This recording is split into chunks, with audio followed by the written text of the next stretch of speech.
22장 17절에서 29절까지의 말씀의 제목은 말씀으로 해답입니다. 그건 21절에 나와 있는 진리의 말씀으로 화답하기 위함, 진리의 말씀으로 해답하게 하려 함, 응답하게 하려 합니다. 라고 기록하고 있는데, 오늘 말씀의 제목을 말씀의 해답, 응답, 말씀의 응답 라는 제목으로 말씀을 드리겠습니다. 여기 말씀의 해답은 하나님이 응답하는 게 아니라 우리가 말씀의 지혜를 배워서 배우는 목적이 하나님에게 그 말씀이 우리에게 내재되어서 우리가 그것을 수용해서 그것을 내면화해서 그것을 인카네이션, 말씀이 육신이 되는 것처럼 그 말씀을 우리도 우리 내면화해서 우리가 하나님에게 응답하는 것이 지혜를 배우는 목적이다 라고 오늘 본문은 기록하고 있습니다. 이 잠언은 1장부터 9장까지가 아들에게 주는 잠언이라고 그랬습니다. 1장에서 9장까지 그 제목의 1장부터 9장까지의 표제는 1장 1절입니다. 1장 1절 한번 보겠습니다. 잠언 1장 1절.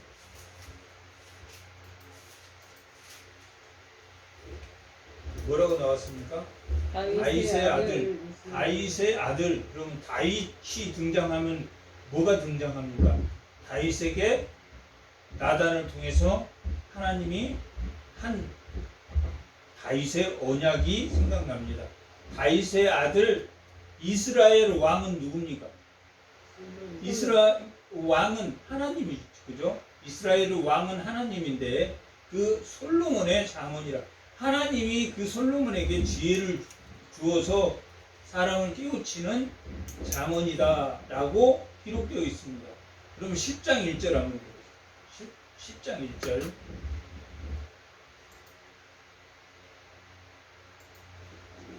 뭐라고 나왔습니까? 솔로몬의 잠언이다 라고 기록되어 있습니다. 뭐가 빠졌습니까? 다윗의 아들 이스라엘 왕은 빠졌고 그냥 솔로몬의 잠언이다 라고 기록되어 있습니다. 1장부터 9장까지가 아들에게 주는 잠언입니다. 지혜의 깨우침을, 지혜를 깨우쳐야 된다. 누구에게? 아들에게 내가 지혜를 깨우치고 그것을 뭐 하라고 그랬습니까? 받아들이라고 그랬습니까? 그 말을 써먹으라고 그랬습니까? 받아들여라. 내가 그 말씀, 하나님 말씀은 사용하지 않는다는 뜻이 아니라 뭐 어떻게 해서 사용돼야 됩니까?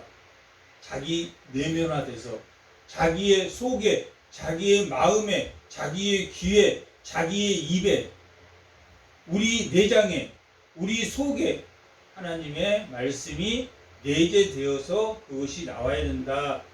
그것이 누구에게 주는, 아들에게 주는, 젊은이에게 주는 잠언입니다. 그리고 이 10장 이후에 마지막 31장까지 9장까지가 젊은이에게 줬다, 아들에게 줬다면 이 10장에서 마지막 장까지는 누구를 대상으로 하냐면 대중을 대상으로 합니다. 아들이 대상이 아니라 젊은 아들이 잠언으로 자기를 내면화시키는 게 아니라 이제 모든 사람들에게 주는 금언입니다. 금언으로 되어 있습니다. 이 10장에서 마지막 장까지 금연은 몇 단락으로 나누어져 있습니다. 그것이 10장 1절에서 오늘 본문 22장 16절까지가 솔로몬의 잠언으로 되어 있습니다. 솔로몬의 잠언, 앞에는 다윗의 아들 이스라엘 왕 솔로몬의 잠언이다. 그런데 내용은 같습니까? 다릅니까? 내용은 같습니다. 잠언의 내용은, 그 내용은 뭐라 그랬습니까? 하나님을 경외하는 것이 지혜의 뭡니까? 근본이다.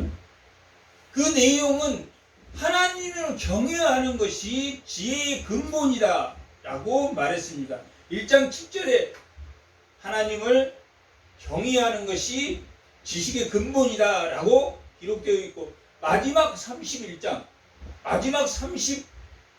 30절에도 하나님을 경외하는 것이 현숙한 지혜다 라고 기록해 있습니다. 앞에는 아들을 깨우치는 젊은 지혜라면, 이게 마지막 31장에 가서는 점점 가면서, 그러니까 지혜가 점점 가면서 자라납니까? 안 자라납니까? 자라나고 있는 내용이다라는 것을 말하고 있습니다. 1장부터 9장까지는 자라나는 아들에게 그 지혜를 깨우치기를 바라고, 그 자라는 아이가 이 10장에서 마지막까지는 뭐냐면 금언과 격언으로 되어 있습니다. 주로 아들에게는 훈계로 되어 있습니다. 주로 훈계로 되어 있고, 솔로몬의 잠언이지만 훈계로 되어 있지만, 이 10장에서 마지막 장까지는 주로 격언과 금언으로 되어 있습니다. 그래서 내용이 짤막하게 구성이 되어 있습니다. 그래서 솔로몬의 375개의 금언으로 되어 있고, 오늘 본문 22장 17절에서 29장까지, 29장 마지막 절까지는 36개의 교훈으로 되어 있습니다. 36개의 금언으로 되어 있습니다. 이렇게 잠언의 구성이 보면은 지혜도 점점 현숙한 지혜로, 젊은 아들에게 그 잠언이 깨우치기를 바라면서 그 잠언을 통해서 점점 대중적으로, 그리고 그 잠언이 마지막에 현숙한 여인은 어떤 지혜냐면 풍성한 지혜입니다. 아들에게 주는 지혜는 무슨 지혜라 그랬습니까? 때리는 지혜, 훈계와 교훈의 지혜라면, 나중에는 그 지혜가 점점 자라나면 어떻게 된다는 이야기입니까? 우리의 삶이 풍성하게 된다. 그러니까 지혜가 점점 자라나기를 바라는, 그렇게 이 잠언이 구성되어 있다.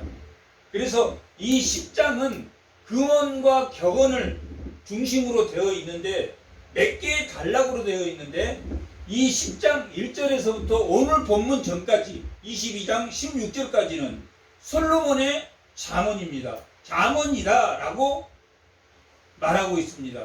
이 솔로몬의 잠언은 375개의 금언으로 되어 있다고 그랬습니다. 그리고 오늘 본문 22장 17절에서 24장 22절까지 30개의 금언으로 되어 있습니다. 교훈으로 30가지의 교훈으로 되어 있습니다.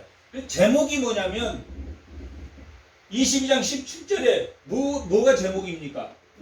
지혜 있는 자의 말씀이다 라고 기록되어 있습니다. 10장 1절에는 뭘로 기록되어 있습니까? 솔로몬의 지혜다 라고 기록되어 있는데, 이 지혜는 27장 17절부터는 새로운 단락입니다. 16절까지는 솔로몬의 잠언인데, 17절부터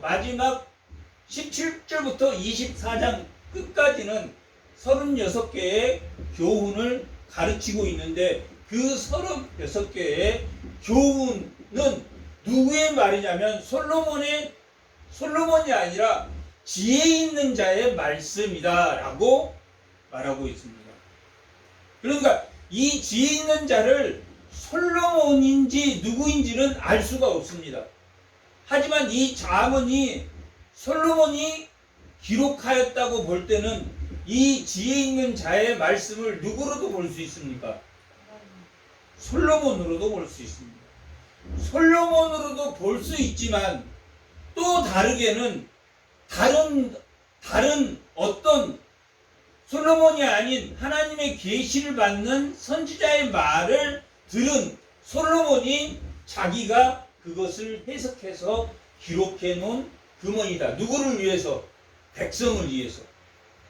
어디부터는 백성을 위해서 기록했다고 그랬습니까? 10장부터는. 9장까지는 누구를 위해서 기록했습니까? 아들을 위해서 기록했고 10장부터 마지막 장까지는 누구를 위해서 기록했습니까? 백성을 위해서, 모든 사람을 위해서, 아들도 백성도 모든 사람을 위해서 기록했습니다. 그 중에 10장에서 22장 16절까지는 솔로몬의 잠언이고 이 지혜 있는 말씀은 이 솔로몬이 하나님에게 뭘 받았습니까? 열왕기상 4장 30절.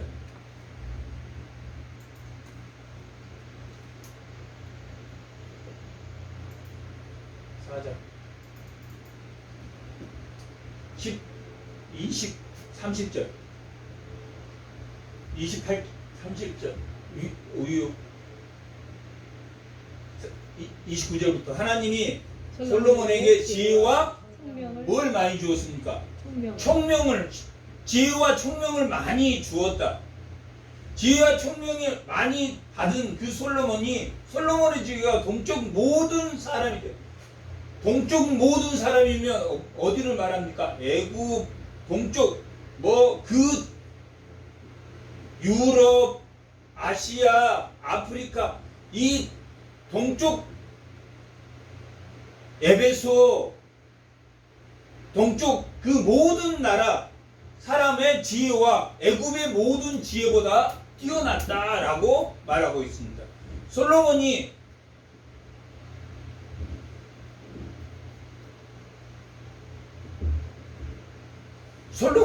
시기는 10세기입니다. 10세기에 솔로몬의 시대인데 이때 기원전 10세기에 다른 나라가 있었습니까? 없었습니까? 많은 나라가 있었습니다. 어떤 나라도 있습니다. 바벨론도 있었고 애굽도 이 이스라엘보다 훨씬 큰 나라들이 많았고 지혜서가 있었겠습니까? 없었겠습니까? 있었습니다. 그 많은 지혜서가 있었지만 이 솔로몬의 지혜가 그 동쪽의 모든 나라의 지혜와 애굽의 모든 지혜보다, 바벨론의 지혜보다, 인도의 지혜보다, 모든 그 나라의 지혜보다도 뛰어났다, 뛰어나지 않았다? 뛰어났다. 그런데 그 뛰어나게 하신 것을 누가 주셨다?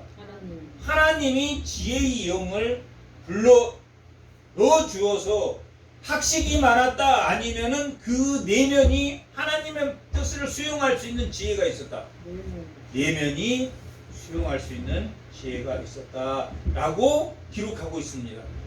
이렇게 지혜로운 솔로몬은 그 10장에서부터 1장에서부터는 물론 1장에서부터 솔로몬의 잠언이 기록되어 있지만 10장에서 모든 백성을 위한 지혜가 기록되어 있고 다시 잠언 22장 17절 이 22장 17절에는 지혜자의 지혜로운 자의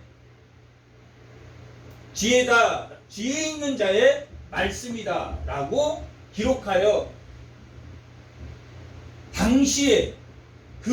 솔로몬 그 당시에 많은 지혜가 있었지만 하나님의 계시를 받는 그 지혜를 수용할 수 있는 영이 충만하였으므로 이 지혜 있는 자의 말씀은 솔로몬 자신일지도 모르고 당대에 누구일지도 모른다.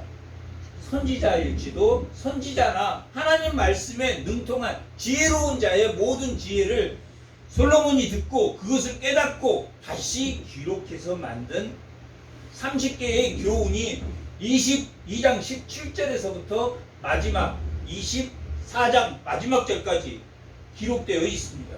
그런데 이 27장 17절과 24장 23절 한번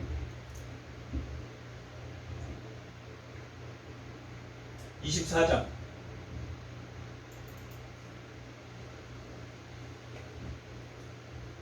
24장 23절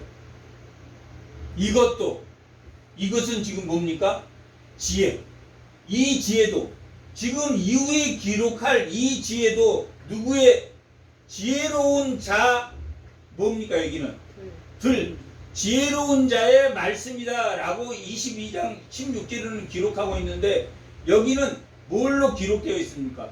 지혜로운 자들의 말씀이다 라고 기록하여서 23장부터 23절부터 24장 마지막 장까지는 6개의 교훈이 기록되어 있습니다.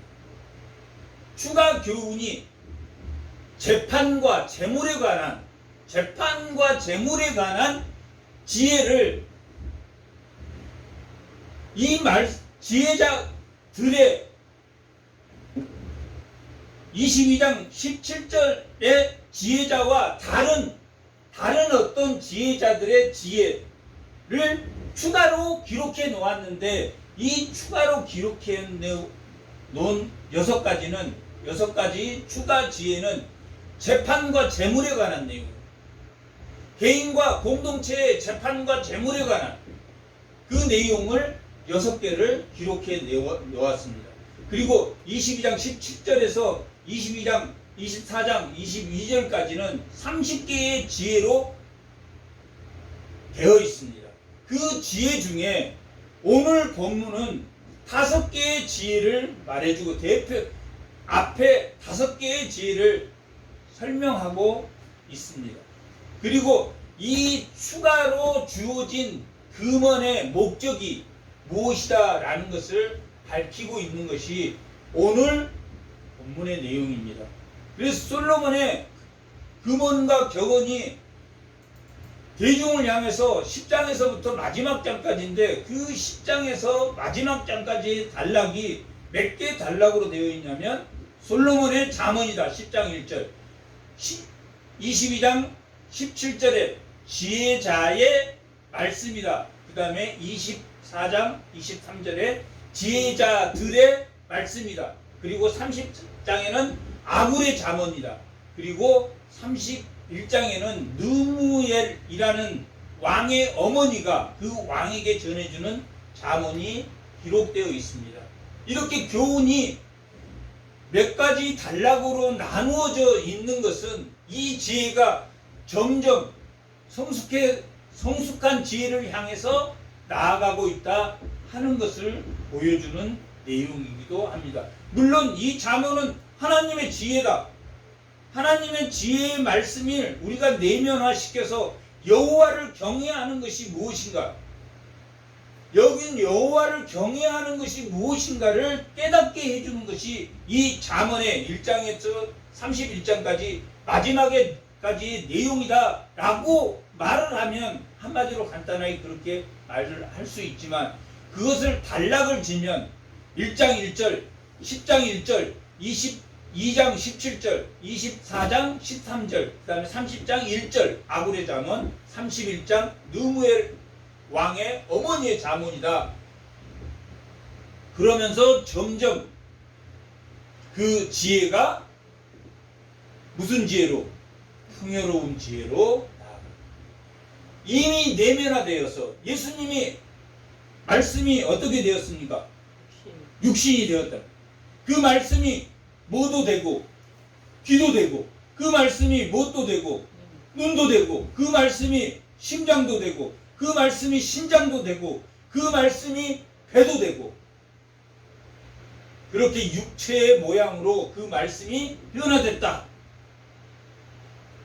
그래서 이 잠언은 입, 귀, 배, 신장, 심장, 마음 그것을 어디에 새겨라?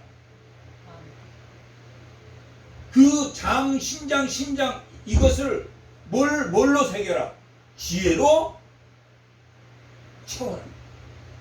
지혜를 순종해서 내 마음이 변하고 지혜를 순종해서 내 귀가 변하고 지혜를 순종해서 내 입술이 변하고 그렇게 장기로 표현한 것을 이 성경의 말로는 내 심장에 이 말씀을 두어라 라고 기록하지 않고 심장을 뭘로? 마음으로 기록해서 내 마음에 그 지혜의 말씀을 두라 라고 기록하고 있다. 그러니까 우리 육체가 어떻게 바뀌어야 된다는 겁니까? 말씀으로 그 육체를 채워서 우리 배에 들어가면 그 말씀이 소화가 되겠습니까? 안 되겠습니까? 소화를 시켜라.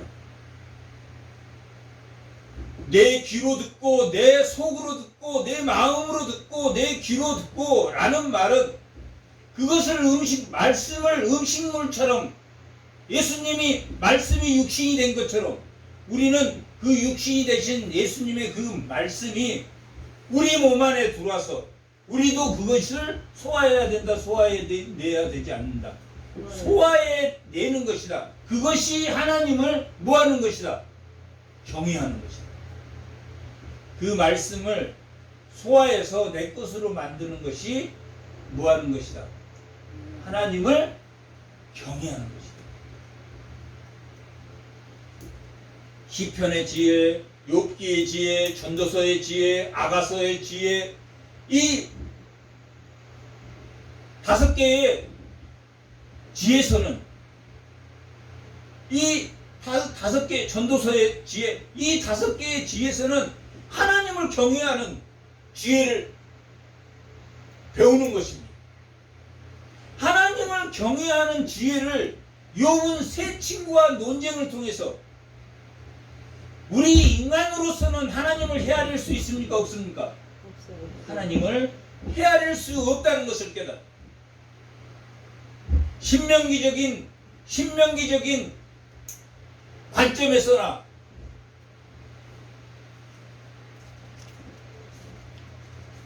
언약적인 관점에서도 하나님을 우리는 다 이해할 수 있다, 이해하지 못한다. 이해할 수 없지만 왜 저 700회나 되는 저 하늘의 별 700회는 양이 그 어느 정도 된다 그랬습니까?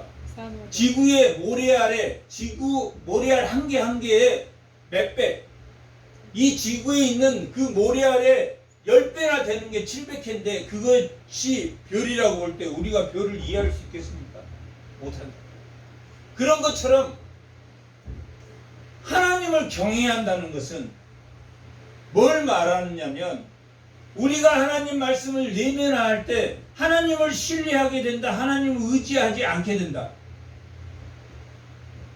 하나님 말씀이 우리에게 내면화돼서 그게 우리 신장에 소화되고 심장에 소화되고 귀에 소화돼서 영양분으로 갈 때 하나님을 의지하게 된다. 하나님을 의지하지 않게 된다. 이해할 수 없는 하나님도 우리가 의지하게 된다. 의지하지 않는다. 의지한다. 내 사랑하는 아들이 어느 날 병에 들어서 쓰러졌어도 불행할 때도 행복할 때도 좋을 때도 복 줄 때만 하나님이 아니라 불행할 때도 누구를 신뢰하게 된다? 하나님을 신뢰하게 된다. 그러한 실천적 지혜를 찾아가는 것이 욥입니다. 욥 28장 28절에는 뭐라고 나와 있습니까? 하나님을 경외하는 것이 뭐라고 나와 있습니까? 지혜다라고. 그 논쟁을 통해서 10명의 자식을 뺏어가 버린 하나님, 모든 재산을 다 통틀어서 뺏어가 버린 하나님, 그것도 부족해서 내 몸의 모든 병이 도저히 참을 수 없는 병이 왔어도 그 불평성에서도 욥은 뭘 찾아냈습니까? 하나님을 신뢰하는 것이 지혜다. 찾아내. 고통스러울 때는 하나님이 아니고 복 줄 때만 잘못되면 하나님 탓, 잘되면 내 탓. 맞습니까? 틀립니까? 틀렸습니다. 모든 비참의 원인은 누구에게 있습니까? 자기.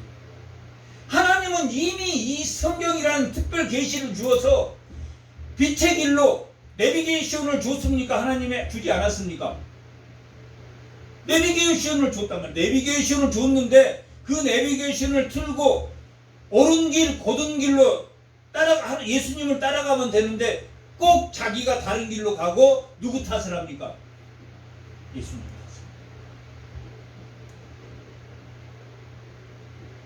그것이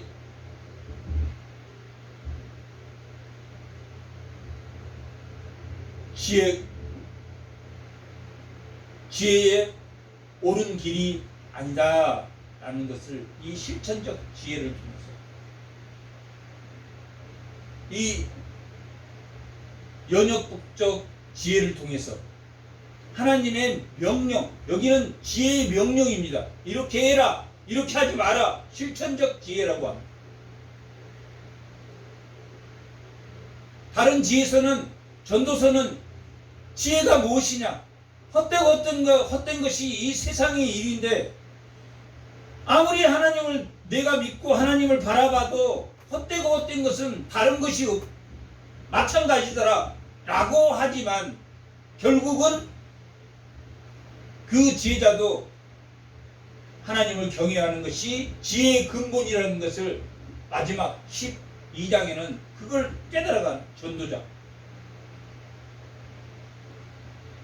하지만 이 잠언서는 그러한 실천적 지혜를, 결론적 지혜를 명령적으로 주고 있는 것이 이 잠언의 지혜입니다. 그래서 오늘 본문도 22장에서 마지막 절까지 36개의 지혜 중에서 오늘 5개의 지혜를 여기서 찾아볼 수 있습니다. 그럼 오늘 본문 보면 지혜자의 말씀을 내 지식에 어디에 두라고 말하고 있습니까? 마음에 둘지어다 라고 말합니다. 그리고 이것은 뭡니까? 지혜. 지혜 있는 자들의 그 지혜, 이것을 어디에 두라고 말하고 있습니까? 속. 근데 히브리 언어로 보면 이 속은 배를 말합니다. 배. 우리의 이 배, 내장. 내 뱃속에 보존하여. 뱃속에 들어가면, 그 말씀이 뱃속에 들어가면 소화가 됩니까? 소화가 되지 않겠습니까? 소화가 배워서 써먹으라는 게 아니라 소화가 돼서 내 영과 육이 살아나야 된다 라는 것을 지금 말하고, 그러면 뱃속에 지혜가 들어가서 살아나면 변합니까? 변하지 않습니까? 변화된 모습을 말합니다. 이건 지금 변화된 모습을 말합니다. 입술로만 변화되는 것이 아니라 그 몸이, 그 영혼이 그리스도인으로 변화되는 것을 말하고 있습니다. 내 속에 보존하여 내 입술 위에 있게 함이 아름다우니라 라고 말합니다. 그것이 그 지혜가 자기 입술로 고백되는, 신앙이 고백되는, 함께 있게 함이 아름답다 라고 이 시인은, 이 잠언은 이야기하고 있습니다. 19절, 내가 내게 여호와를 의뢰하게 하여 이것을 오늘 특별히 내게 알게 하였느니. 내가, 여기서 내가는 누굽니까? 지혜자입니다. 하나님이 아니라 지혜자, 하나님의 계시를 받은 지혜자. 내가 내게 여호와를 의뢰하게 하여, 내게 여호와를 의뢰하게 한다라는 것은 왜 여호와를 의뢰하게 됐습니까? 여호와를 왜 신뢰하게 됐습니까? 뭐 했기 때문에? 내 속에 지혜의 말씀이 소화됐다, 소화되지 않았다? 소화됐기 때문에 여호와를 의뢰하게 하려 했다. 누가?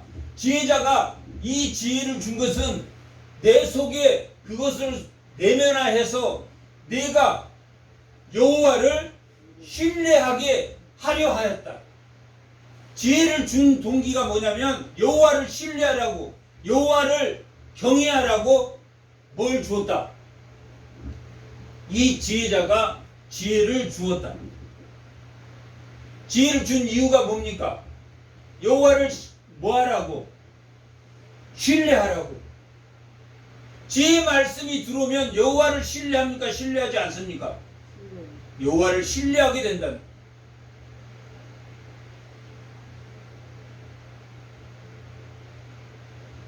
예배는 어떤 사람이 드립니까? 여호와를 신뢰한 사람이 드립니까? 여호와를 신뢰하지 않는 사람이 드립니까? 신뢰하니까 이 아까운 시간에 지금 뭣도 해도 뭣도 하고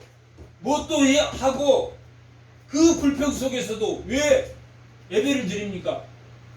하나님이 바른 길로 인도해 주시고 신뢰하게. 지혜를 진 이유가 누구를 신뢰하게 하기 위해서, 여호와를 의뢰하게 하기 위해서. 이것을 오늘 특별히 내게 알게 하였노니, 오늘이라는 것은 내 생애, 너의 현재, 하나님, 오늘 이 시간에 내가 하나님을 신뢰하는 것이 더 중요하다는 것을 뭘 통해서 주었다? 지혜자가 지혜를 통해서 지금 누구에게? 지혜를 듣는 백성에게 주었다라고 말하고 있다. 이 지혜를 모르는 사람은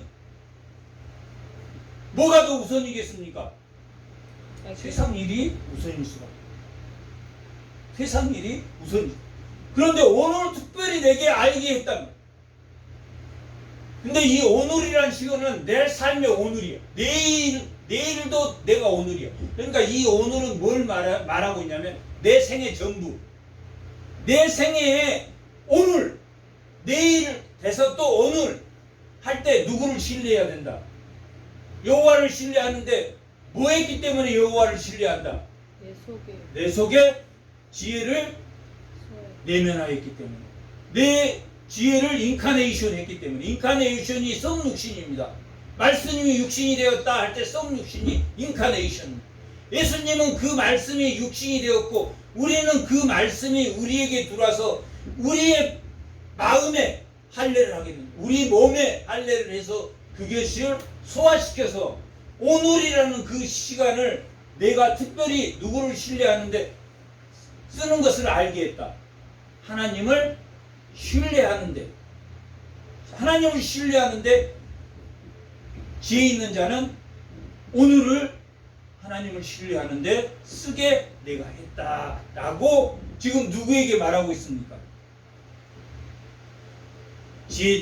지혜자가 그 말을 듣고 있는 그 백성에게, 그 모든 백성에게 이 지혜는 이런 목적으로 내가 주었다라고 지금 설명하고 있습니다. 이건 교훈이 아닙니다. 이 지혜를, 이 지혜자들의 지혜를 이렇게 너희에게 준 목적을 지금 설명하고 있습니다. 내가, 여기서 내가 누굽니까? 지혜자입니다. 지혜자가 모략과 지식의 아름다운 것을 너를 위하여 기록하여, 저기 말하고 있는 17절에 말하고 있는 지혜자가 솔로몬이든 아니면 다른 말씀의 계시자든 선지자든 그 지혜자의 모략과 그 지식의 아름다움을 누구를 위해서 기록했다라고, 이 지혜를, 잠언을 누구를 위해서 기록했다고 말하고 있습니다. 너를 위해서.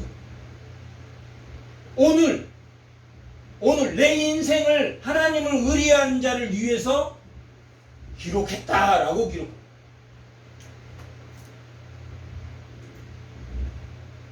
내가, 오늘 말씀의 제목입니다. 너가, 여기는 너가는 누굽니까? 지혜를 듣고 있는 모든 백성. 너가 진리의 확실한 말씀. 진리의 확실한 말씀은 뭡니까? 지금 지혜입니다. 지혜의 말씀이 들어와서 내 배에서 소화된 지혜입니다. 말씀으로 걸러진 양심입니다. 세상 사람은 양심이 있습니까? 없습니까? 있어요. 세상 사람도 양심이 있다. 그것을 로마서 2장 14절에는 무슨 율법이라고 했습니까? 본성의 율법이다. 하나님이 예수 믿는 사람만 양심 준 게 아니라 일반 사람에게도 양심을 주었다. 왜 일반 사람에게 하나님이 양심을 주었겠습니까? 그들도 하나님의 창조 물질을 창조한 것을 관리하라고 일반적인 양심을 주었기 때문에 하나님 안 믿는 사람이 양심의 가책을 느낍니까? 못 느낍니다. 그들도 느낀답니다. 예수 믿는 사람은 말씀으로 걸러진 양심, 특별 계시로 걸러진 양심, 일반 계시로 걸러진 양심이고, 예수 믿는 사람은 무슨 양심이? 특별 계시로 하나님의 말씀으로 걸러진 양심. 어느 것이 더 올바라야 됩니까?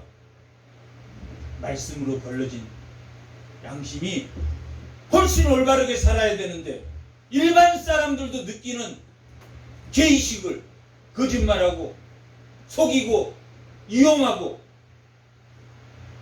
사람을 목적으로 대해야 됩니까? 수단으로 대해야 됩니까? 목적으로 대. 하나님은 모든 사람을 다 목적으로 만드셨단 말이에요. 목적으로 만드셨다. 일반 사람도, 예수 안 믿는 사람 일반도 목적으로 대해야 됩니까? 수단으로 대해야 됩니까? 목적으로 대해야 됩니다.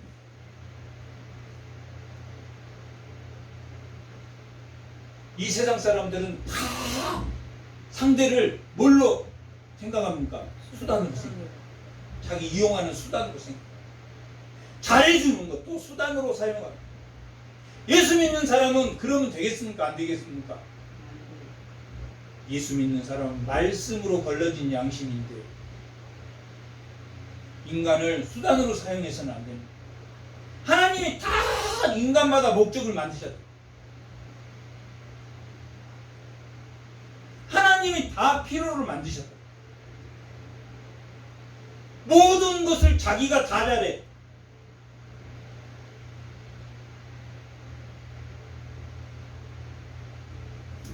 이 사람은 꽃꽂이로, 이 사람은 찬양으로, 이 사람은 청소로, 이 사람은 다 사람마다 목적으로 예수님의 몸이 돼서 다 자기 역할을 하고, 손가락은 손의 역할을 하고, 심장은 심장의 역할을 하고, 발은 발의 역할을 하고, 오른손은 오른손의 역할을 하고, 왼손은 왼손의 역할을 하고.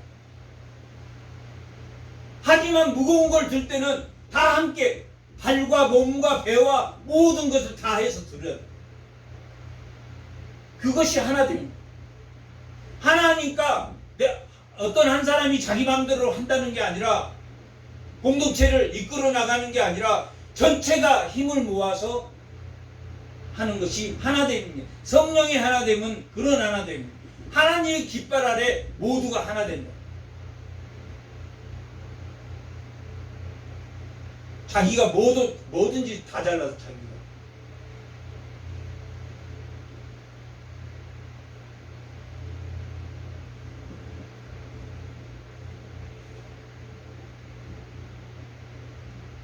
지혜를 믿는 백성, 내가 진리의 확실한 말씀을 깨닫게 하여, 또 너를 깨닫는 것은 뭘 깨진다는 게, 깨트렸어. 뭐가 깨졌습니까? 자기가 깨졌다. 자기가 깨져서 변화되는 것을 깨닫는 것이다. 너를 보낸 자에게 진리의 말씀으로 응답하는 것이다. 응답하는 것이다. 지혜를 배웠는데 변화된 모습을 보였다, 안 보였다? 변화된 모습을 보이는 것, 보이게 하려고 하는 것이다. 보이게 하려고 함이 아니냐? 내가 변화돼 지혜를 배우면 하나님을 경외하면 하나님을 경외한다고 하면서 세상 사람이 느끼는 죄의식조차도 못 느껴요.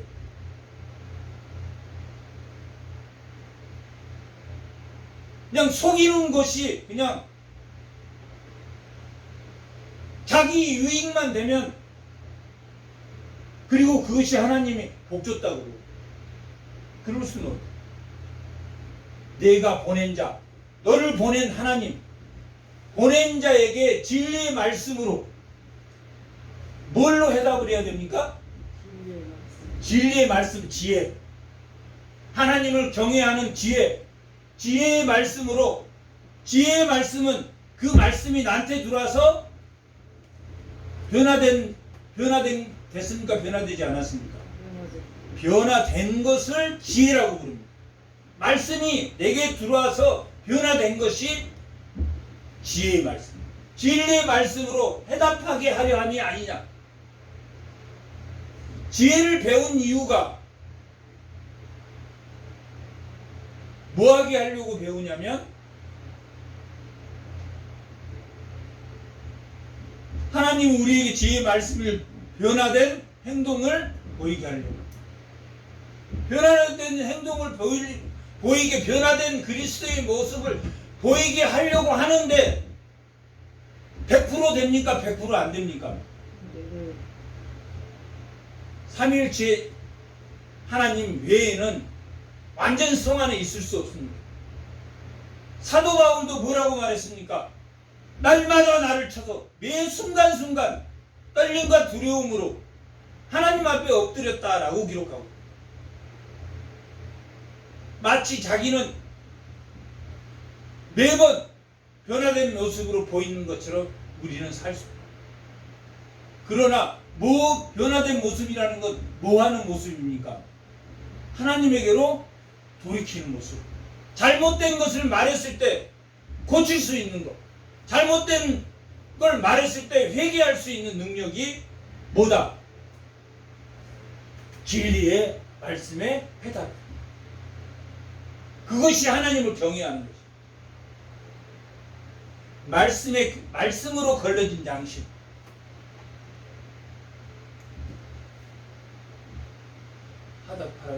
하게 하는 것이다. 여기까지가 이 지혜자가 주는 지혜를 어떻게 그 목적을 어떻게 해야 된다라고 17절에서 21절까지 기록하고 있습니다. 이 지혜는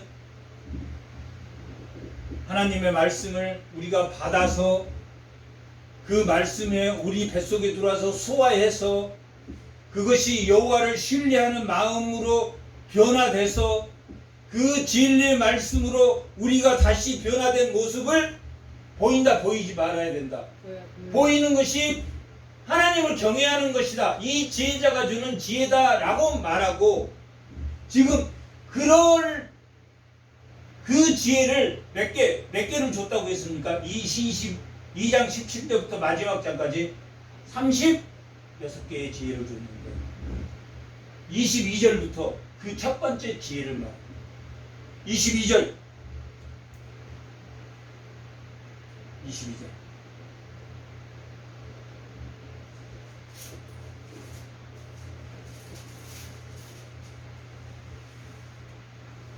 22절에서 23절까지가 첫 번째 지혜입니다.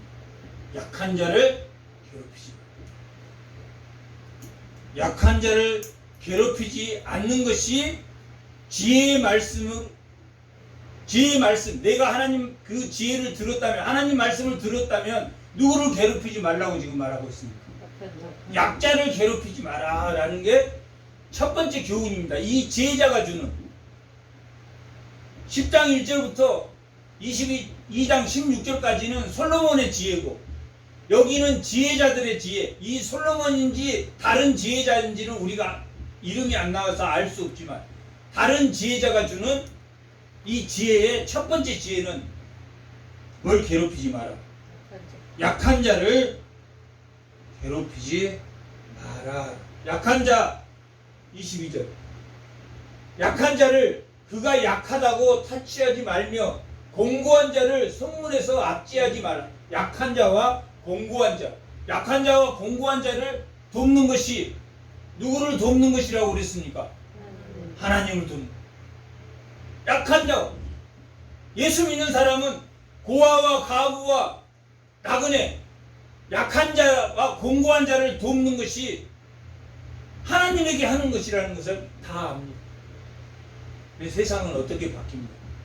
세상은 어떻게 합법화시킵니까?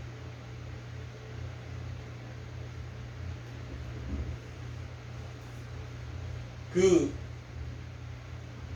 농장에 농부를 구할 때 아침 9시에, 아침 11시에, 2시에, 3시에, 5시에 온 농부들에게 다 동일하게 10달란트씩 다 주었다. 데나리온, 10데나리온씩 다 줬다. 제일 먼저 온 사람이 불평. 그게 자본주의. 먼저 와서 더 많이 노력한 사람을 더 많이 본다라는 게 자본주의. 그러나 하나님은 늦게 온 사람은 팔이 조금 이렇게 안 좋아. 팔이 안 좋아서 다른 쓰는 사람이 없어. 그 사람이 일찍 안 나온 게 아니야. 늦게 와서 게으른 사람에게 동일하게 돈을 준 건 아닙니다. 어떤 사람입니까? 여기서 말하는 약한 자와 공고한 자야.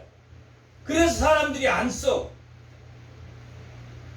그것이 합법화되었다는 거야. 이 사회는 합법화되어요. 광고. 이 집은 누구만 산다는 집입니까? 이 집에 산 사람은 명예와 권위를 갖는 집이야. 이 집이. 집 선전할 때 광고. 어떤 사람이 좋은 음식을 먹는다. 훌륭한 사람이 좋은 것을 먹는다. 그렇게 우리는 훌륭한 사람이 좋은 걸 먹습니까? 그렇지 않습니다. 그러한 광고, 성과급 이런 것들이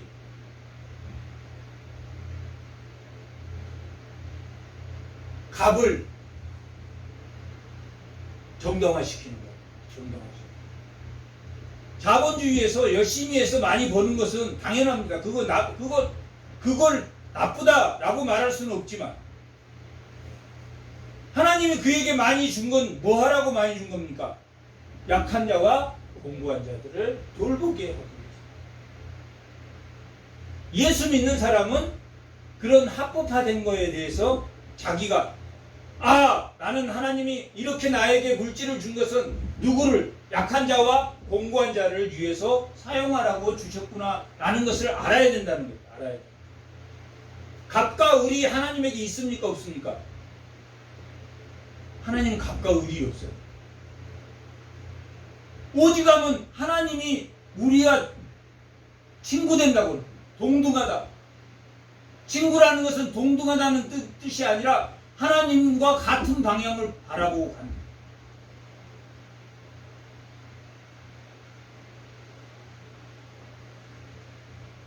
같은 방향을 바라보는 다 우리는 목적이다.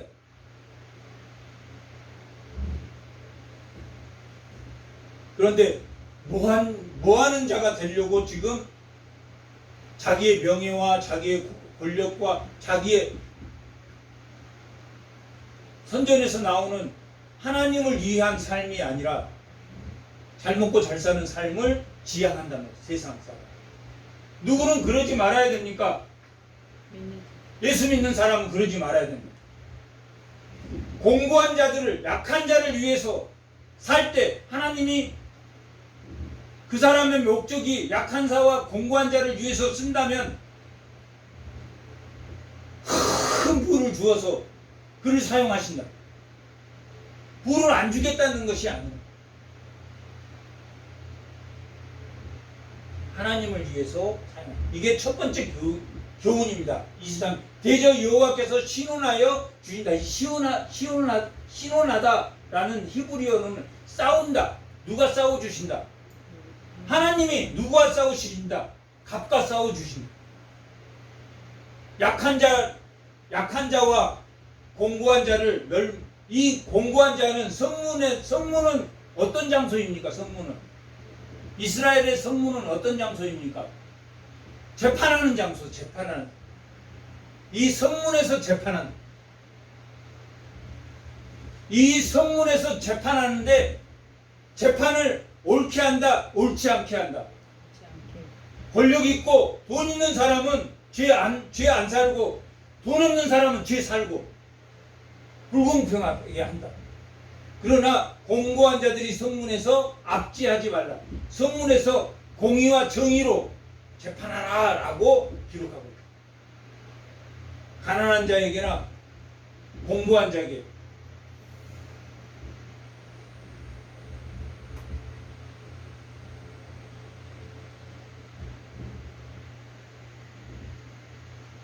그들을 긍휼히 여기는 게 하나님입니다. 그것이 뭘 배우는 목적이다.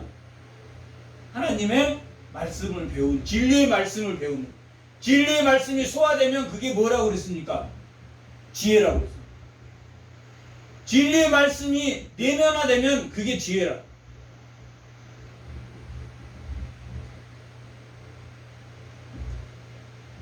여호와께서 이 갑들과 싸워주시며, 이 갑들은 뭐하는 갑들입니까?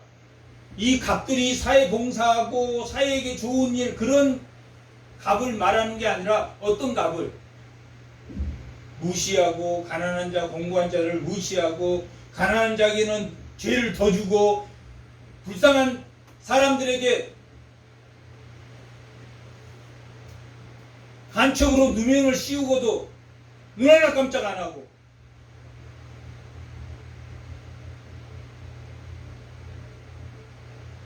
그런 사람은 누가 싸워주신다고 합니다. 하나님이 싸워주신다. 하나님이 싸워주신다. 또 그를 요락하는 자의 생명을 빼앗는다.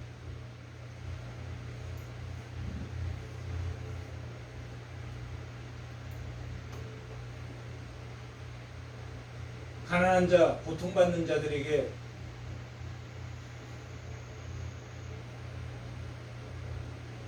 부자의 것을 정당하게 뺏는 게 아니라 누구 걸 뺐냐면 가난한 사람들 것을 뺐어요. 그래서 자기 배를 채워. 뗀 사람 것은 못 뺐고 가난한 사람 것을 어떻게 해서든지 가난한 사람들, 불쌍한 사람들을 등쳐서 자기 배를 채우는 인간. 너무나 그런 사람들이 많다. 강한 사람들을 자기 노력으로 열심히 해서 버는 게 아니라 강한 사람들에게는 아부하고 약한 사람들에게는 약한 사람들 걸 뺏어서, 그것은 하나님이 그 생명을 그대로 두지 않는다라고 기록해요. 그것이 이 지혜자가 말하는 첫 번째 지혜입니다. 첫 번째 지혜는 누구에게 압제하지 마라. 하나님은 모든 사람을 목적으로 만들었으니 모든 사람을 뭘로 대하라? 목적으로 공의와 정의로 대하라 라고 말하고, 첫 번째 지혜. 두 번째 지혜는 노를 품는 자와 사귀지 말며 울분하는 자와 동행하지 말라라고 말합니다. 노하는 자와 울분하는 자는, 왜 울분하는 자와 노하는 자와 같이 가지 말라고. 이 사람은, 노하고 울분한 사람은 지금 뭐에 씌운 사람입니까? 다시 말하면 마귀에 씌운 사람이에요. 마귀에 씌운 사람.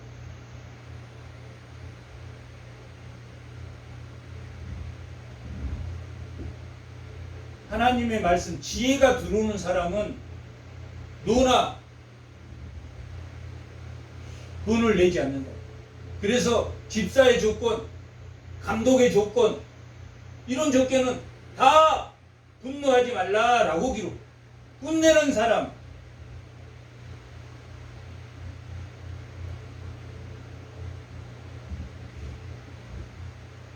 하나님은 오래 참고 노하기를 더디하신다.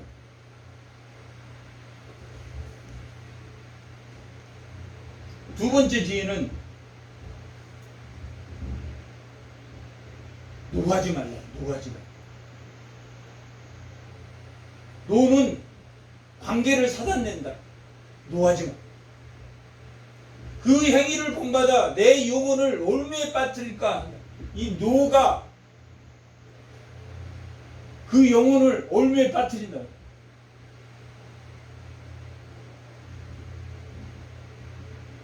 첫 번째는 약자를 보호하라. 두 번째는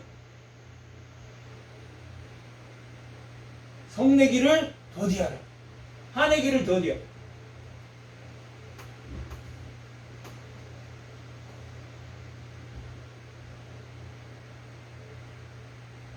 (26절)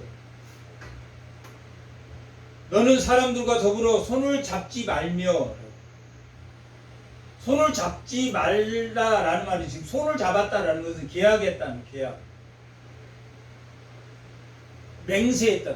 맹세라는 의미로 더불어 손을 잡지 말고 남의 빚에 보증을 서지 말라. 보증 설 때 맹세하지 말라. 맹세와 보증 서지 말라라고 지금 말합니다.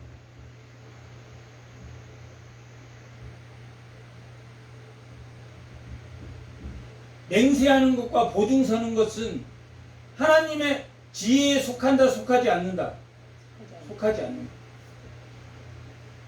그러면 여기서 남의 빚이라는 것이 남의 빚에 보증하지 말라라는 것은 지금 뭐 가난한 사람을 도와주지 말라는 뜻입니까? 더러운 돈에 보증 서지 말라는 뜻입니까? 더러운 돈에 보증 서지 말라. 돕지 말고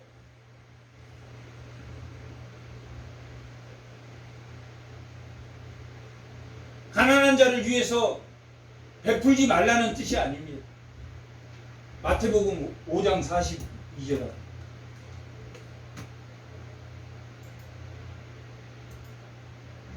마태복음 5장 42절.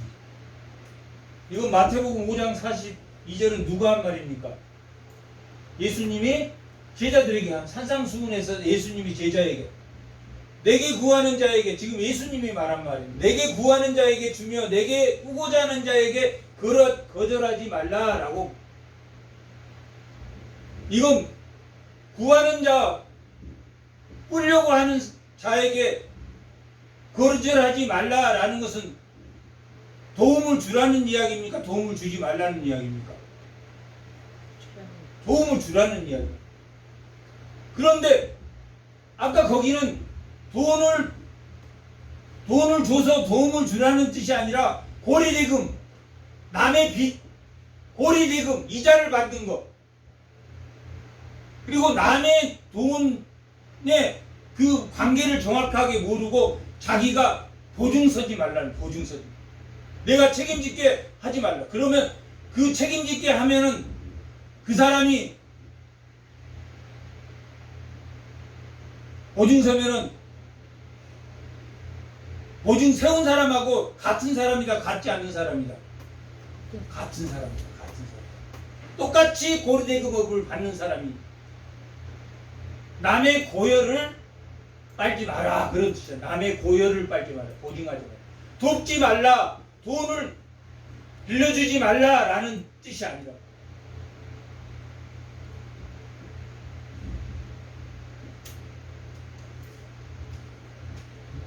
자기의 이익을 위해서 돈 벌 목적으로 돈을 빌려주지 말라. 거기에 보증해 주지 말라.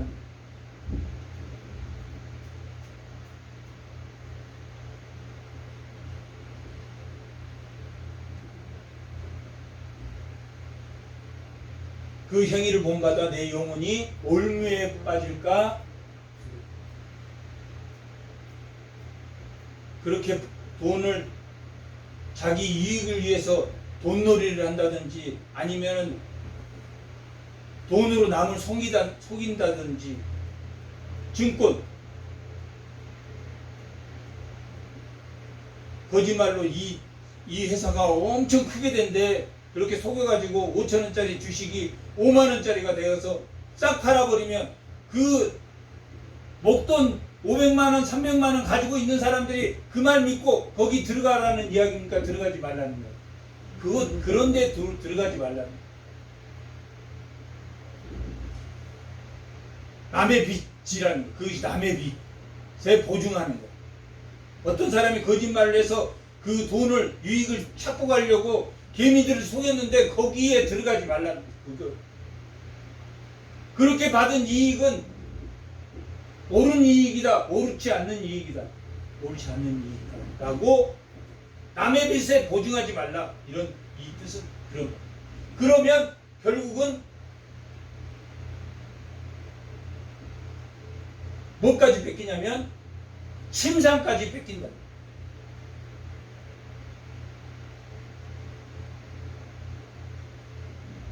보리대금을 하다가 잘못되면 그 사람이 다 덮었습니다. 그리고 그렇게 한 사람은 그 보증하고 그 빼먹는 사람은 이미 그 돈을 다른 데다 돌려놓고 나 없다 이렇게 하고 그 보증선 사람이 다 그걸 물어주게 그렇게 속이는 것이다. 뭐까지 뺏기냐면 일상생활을 위해서 눕는 침상까지 뺏기게 돼. 일상생활도 못하게 되는. 이게 몇 번째 지혜입니까? 세 번째 지혜. 첫 번째 지혜가 뭡니까? 약자에게 약자를 보호하라. 두 번째는 뭡니까? 화내지 말라. 세 번째는 뭡니까? 남의 이익을 탐내지 말라. 남의 빚을 보증서지 말라. 이 말이 그런 말.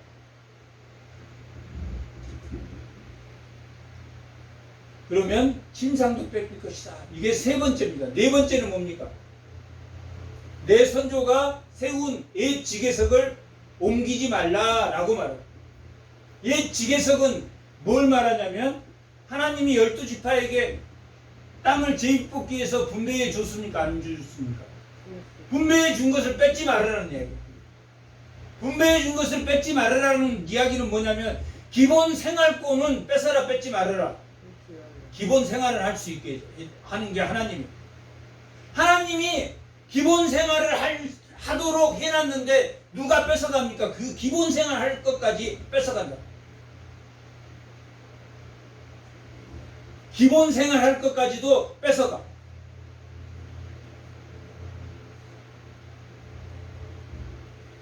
지계석을 옮기지 말라라는 것은 기초 생활 할 수 있는 것은 뺏지 말라라는 의미입니다. 그래서 7년이 되면 다 돌려줘야 됩니까? 돌려주지 말아야 됩니까? 돌려줘야 됩니다. 그리고 50년이 되면 완전히 회복됩니다. 처음으로 다시 전부 다 완전히 땅도 모든 게 완전히 다 회복됩니다. 그것이 50년. 50년 되면 자기가 그 땅을 25년 쓰다가 남에게 빌려줬어. 그러면 25년, 50년 후에는 다 원위치 돼야 돼. 그러니까 땅을 어떤 사람에게 팔 때는 희년이 5년 남았어. 희년이 10년 남았어. 희년이 15년 남았어. 가격이 다르겠습니까? 안 다르겠습니까? 다르다. 내년이 희년이야. 그런데 땅 500병을 사야 돼. 내년에 돌려줘야 돼. 그러면 그렇게 금액을 쳐서 받아요.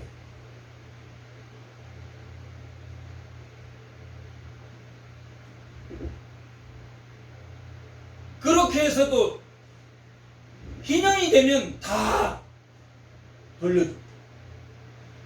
그런데 그 사람이 그 땅을 팔고 나니까 먹을 게 없어. 먹을 게. 우선 급해서 그것을 팔아서 어떻게 해결했는데 그걸 팔고 나니까 생활할 수 없어. 그러면 그 기업 물을 자가 그 땅을 희년이 5년 남았으니까 그 5년을 쳐서 2년 동안 살다 보니까 너무 안 되겠어. 그래서 그 땅을 기업물자가 찾아주는 게 무슨 제도? 고엘제도입니다. 고엘제도. 예수님은 우리의 어떤 분이신 희년이, 예수님은 희년이라, 우리에게 희년, 예수님은 우리에게 희년이,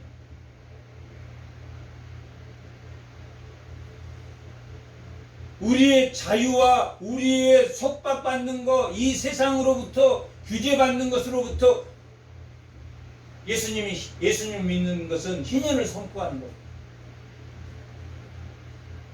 그런데 오늘 말씀의 제목이 뭡니까? 말씀의 해답, 응답. 응답이라는 리스판스입니다. 리스판스. 그게 응답하다 할 때 응답입니다. 리스판빌리티라고 하면 책임입니다. 책임. 책임은 그 응답은 책임을 지는 거예요. 책임을 지는 것이 하나님에게 응답하는 거예요. 책임을 지는 것이. 우리가 하나님 희년을 통해서 자유를 얻었어. 그러니까 내 마음대로 살라는 이야기입니까? 말씀을 회복, 말씀에 응답을 하는 그 회답을 하는 그 책임을 지는 것입니까? 책임을 지는 것. 책임을 진다라는 그 말 속에는 뭐가 들어가 있냐면 하나님의 완전한 지식을 따라간다는 의미가 있습니다. 자기의 책임이라는 의미에는 그 책임 속에는 뭐가 들어가 있습니까? 지금 지식의 내면화, 지혜의 내면화가 들어가 있기 때문에 하나님의 길을 따라가는 책임입니다. 아, 난 책임져서 너무 힘들어가 아니라 하나님이 가르쳐준 대로 따라가는 것이 자기의 책임입니다. 하나님대로 안 따라가는 것이 책임입니까? 아닙니까? 자기의 책임.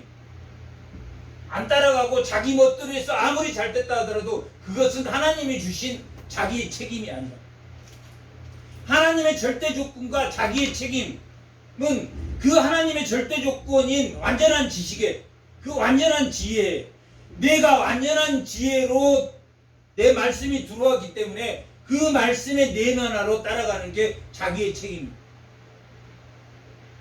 자기의 책임이 자기 멋대로 책임진다는 그런 뜻이 아니에요. 자기 내 부담으로 하는 게 아니라 하나님이 가르쳐준 대로 따라가는 책임입니다. 하나님이 지혜는 완전한 지혜입니까? 아니면 불완전한 지혜입니까? 완전한 지혜란 말이에요. 그런데 하나님의 말씀이 우리에 들어와서 내장에서 소화가 되면, 수용이 되면 그 응답이 뭐다? 책임이다. 책임으로 나타나요. 책임. 그 책임이라는 것은 내가 책임지고 나간다, 아니면 하나님을 따라가는 것이다. 하나님을 따라가지는 것이 너무 즐거워. 자기 변화가 너무 즐거워. 하나님을 의지하는 것이, 신뢰하는 것이 너무 즐거워. 꿀송이처럼 달아. 뭐 하는데도,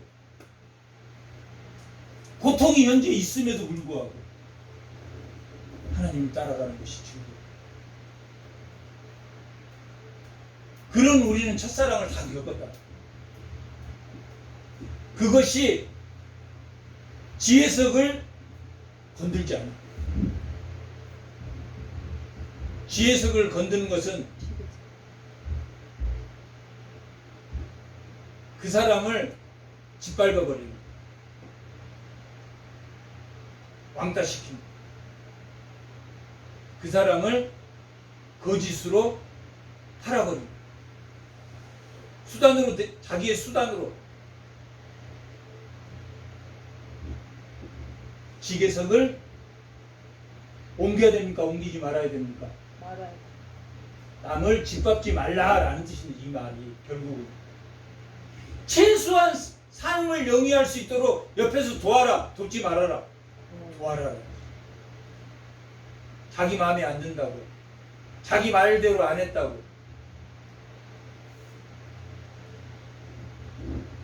그런 사람은 위에서 다 뭐라고 그랬습니까? 다 똑같은 사람이다. 보증 선 사람이나 거기 따라가는 사람이나 다 똑같으니까 하지 말라라고 지금 말했다. 마지막 5번째 교훈이 29절입니다. 내가 자기 일에 능숙한 사람을 보았느냐? 여기 지금 능숙한 사람을 뭐 했느냐라고 말하고 있어요. 보았느냐라고 말합니다. 그 사람의 목적을 보았느냐? 그 사람이 뭘 잘하는지를 봐야 된다. 그 사람의 장점을 보라는 이야기는. 그 사람이 성실하고 어떻게 해서든지 나가서 좋은 일하고 그 사람의 좋은 일, 좋은 면을 보라면 좋은 일, 능숙한 일. 그 사람이 잘하는 목적을 보라는 이야기, 목적을. 저 사람을 어떻게 이용해 먹을까? 저 사람을 어떻게 써먹을까?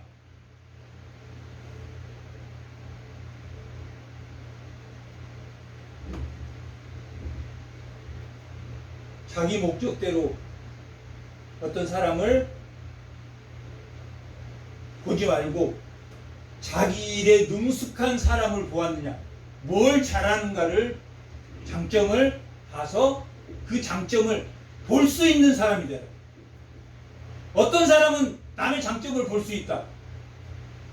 지혜 있는 사람. 남의 흠만 본다 그러면은 지혜 있는 사람입니까? 악한 사람입니까? 악한 사람이야. 자기 일에 능숙한 사람을 보았느냐? 이러한 사람은 왕 앞에 설 것이요 천한 자 앞에 섰지 아니하리라 라는 것. 다 인간은 지혜로 보면 뭘로 보인다? 왕 앞에 설 목적으로 보인다. 우리 성도는 다 그런 사람이에요. 성도는 다 그런 사람이에요. 그런 사람으로 보아줘야 돼요. 설마 그 사람이 그렇지 않다 할지라도 무시하고 함부로 대하고 뒤에서 그 사람 오픈한다, 그 사람 상처를 치유해 준다고 하면서 그 사람 약점, 흠을 다 드러내고, 그것은 하나님이 주신 지혜가 아닙니다. 그 사람을 배려하고 어느 날 교도소에 나와서 교도소에서 열심히 하나님 말씀을 듣고 나왔어요. 근데 지금은 모르지만은 머리를 빡빡 깎고 예전에는 머리를 빡빡 깎고, 그래서 그 기독교 모임에 갔는데 모든 사람이 머리를 빡빡 깎고 있다. 그게 배려다. 그게 배려. 이 사람은 무슨 죄로 뭐 어떻게 돼서 너만 알아라 그렇게 전하고 전하는 게 배려가 아니라, 그런 일이 있었어요?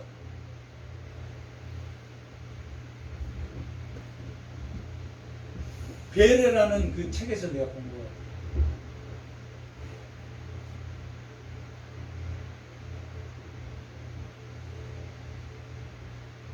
자신의 능숙한, 저 사람이 어떤 장점이 있고 어떤 목적을, 하나님이 저런 목적을 갖춰서 저 사람은 태어나신다. 어떤 사람은 많은 달란트가 있어서 좀 더 다른 일을 하지만, 어떤 사람은 청소로, 어떤 사람은 화분 관리하는 걸로, 어떤 사람은 사무 보는 걸로, 다 하나님이 달란트가 달라요. 어떤 건 오른손이 하는 일과 왼손이 하는 일이 딱 다르다. 힘든 일을 할 때는 함께 받들어서 하지만 심장이 하는 일이 있고 신장이 하는 일이 있고 폐가 하는 일이 있고 다 다르다. 뭘로 돼야라? 한 인격체. 하나님 만든 피조 인격 인간의 존엄성으로 상대를 배려하는 그것이 뭐 있는 자다. 하나님을 경외하는 자고 지혜의 말씀이 있는 자고 뭘로 화답하는 자다. 진리의 말씀으로 해답하는 자다. 진리의 말씀으로 응답하는 자다. 성도는 뭐 하는 자입니까? 진리의 말씀으로 응답하는 자입니다. 진리의 그 응답이란 말이 뭐라고 그랬습니까? 책임이라는 단어. 책임을 지는데 그 책임이 나 무한한 내 힘의 책임이 아니라 누구의 책임? 하나님이 알려준 길로 나아가는 책임.